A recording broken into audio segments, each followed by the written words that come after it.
Under the caverned pyramids, great Set coils asleep. Among the shadows of the tombs his dusky people creep.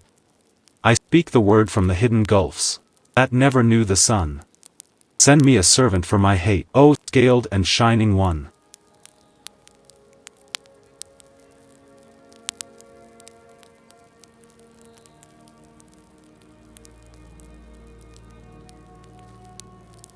Chapter 3. The sun was setting, etching the green and hazy blue of the forest in brief gold.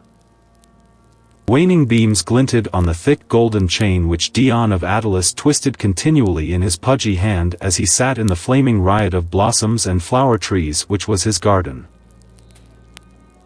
He shifted his fat body on his marble seat and glanced furtively about, as if in quest of a lurking enemy. He sat within a circular grove of slender trees, whose interlapping branches cast a thick shade over him. Near at hand a fountain tinkled silverly, and other unseen fountains in various parts of the great garden whispered an everlasting symphony. Dion was alone except for the great dusky figure which lounged on a marble bench close at hand, watching the Baron with deep somber eyes. Dion gave little thought to Thothemon. He vaguely knew that he was a slave in whom Ascalante reposed much trust, but like so many rich men, Dion paid scant heed to men below his own station in life. "You need not be so nervous," said Thoth. "The plot cannot fail." "Ascalante can make mistakes as well as another," snapped Dion, sweating at the mere thought of failure. "Not he," grinned the Stygian savagely, "else I had not been his slave, but his master." "What talk is this?" peevishly returned Dion, with only half a mind on the conversation. Thothemon's eyes narrowed. For all his iron self-control, he was near bursting with long pent-up shame, hate and rage, ready to take any sort of a desperate chance. What he did not reckon on was the fact that Dion saw him, not as a human being with a brain and a wit, but simply a slave, and as such, a creature beneath notice. "Listen to me," said Thoth. "You will be king. You little know the mind of Ascalante. You cannot trust him, once Conan is slain. I can help you. If you will protect me when you come to power, I will aid you. Listen, my lord. I was a great sorcerer in the south. King Tesphon of Stygia gave me great honor, casting down the magicians from the high places to exalt me above them. They hated me, but they feared me, for I controlled beings from outside which came at my call and did my bidding. By Set, mine enemy knew not the hour when he might awake at midnight to feel the taloned fingers of a nameless horror at his throat. I did dark and terrible magic with the serpent ring of Set, which I found in a night tomb a league beneath the earth, forgotten before the first man crawled out of the slimy sea. But a thief stole the ring and my power was broken. The magicians rose up to slay me, and I fled. Disguised as a camel driver, I was traveling in a caravan in the land of Koth, when Ascalante's reavers fell upon us. All in the caravan were slain except myself. I saved my life by revealing my identity to Ascalante and swearing to serve him. Bitter has been that bondage. To hold me fast, he wrote of me in a manuscript, and sealed it and gave it into the hands of a hermit who dwells on the southern borders of Koth. I dare not strike a dagger into him while he sleeps, or betray him to his enemies, for then the hermit would open the manuscript and read, thus Ascalante instructed him. And he would speak a word in Stygia. Again Thoth shuddered and an ashen hue tinged his dusky skin. Men knew me not in Aquilonia, he said. Should my enemies in Stygia learn my whereabouts, not the width of half a world between us would suffice to save me from such a doom as would blast the soul of a bronze statue. Only a king with castles and hosts of swordsmen could protect me. So I have told you my secret, and urge that you make a pact with me. I can aid you with my wisdom, and you can protect me.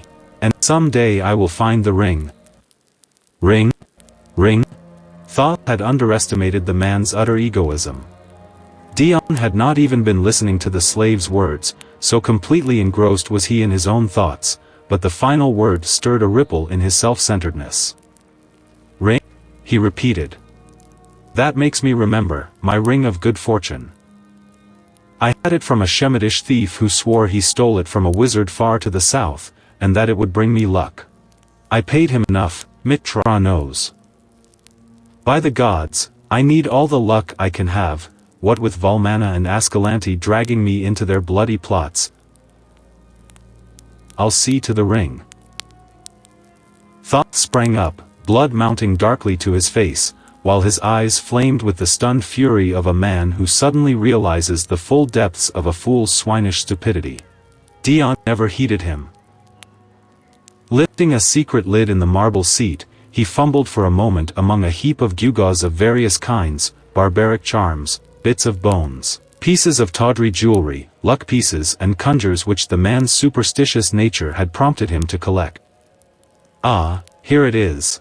He triumphantly lifted a ring of curious make.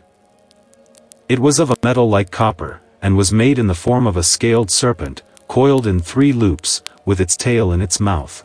Its eyes were yellow gems which glittered balefully. Thothemon cried out as if he had been struck, and Dion wheeled and gaped, his face suddenly bloodless.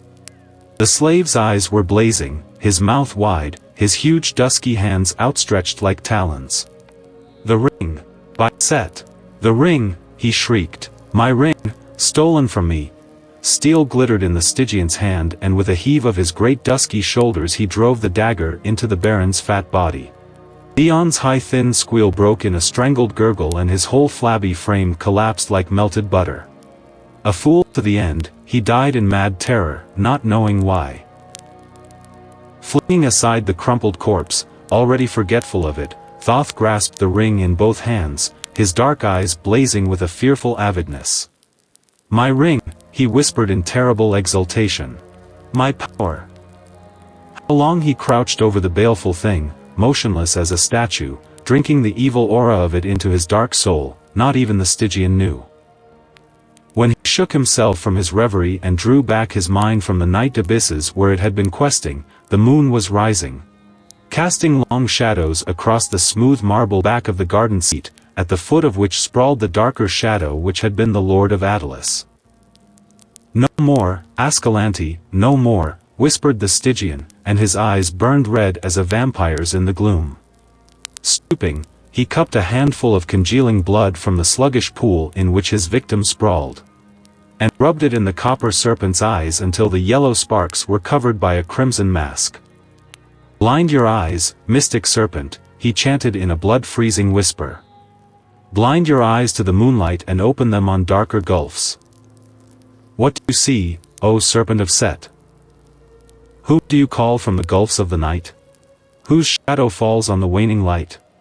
Call him to me, O serpent of Set. Stroking the scales with a peculiar circular motion of his fingers, a motion which always carried the fingers back to their starting place. His voice sank still lower as he whispered dark names and grisly incantations forgotten the world over save in the grim hinterlands of dark Stygia. Their monstrous shapes move in the dusk of the tombs. There was a movement in the air about him, such a swirl as is made in water when some creature rises to the surface. A nameless, freezing wind blew on him briefly, as if from an open door. Thoth felt a presence at his back, but he did not look about. He kept his eyes fixed on the moonlit space of marble, on which a tenuous shadow hovered. As he continued his whispered incantations, this shadow grew in size and clarity, until it stood out distinct and horrific. Its outline was not unlike that of a gigantic baboon, but no such baboon ever walked the earth, not even in Stygia. Still Thoth did not look, but drawing from his girdle a sandal of his master, always carried in the dim hope that he might be able to put it to such use, he cast it behind him. Know it well, slave of the ring, he exclaimed. Find him who wore it and destroy him. Look into his eyes and blast his soul, before you tear out his throat. Kill him. I. In a blind burst of passion, and all with him. Etched on the moonlit wall Thoth saw the horror lower its misshapen head and take the scent like some hideous hound. Then the grisly head was thrown back and the thing wheeled and was gone like a wind through the trees. The Stygian flung up his arms in maddened exultation, and his teeth and eyes gleamed in the moonlight. A soldier on guard without the walls yelled in startled horror as a great loping black shadow with flaming eyes cleared the wall and swept by him with a swirling rush of wind. Gone so swiftly that the bewildered warrior was left wondering whether it had been a dream or a hallucination.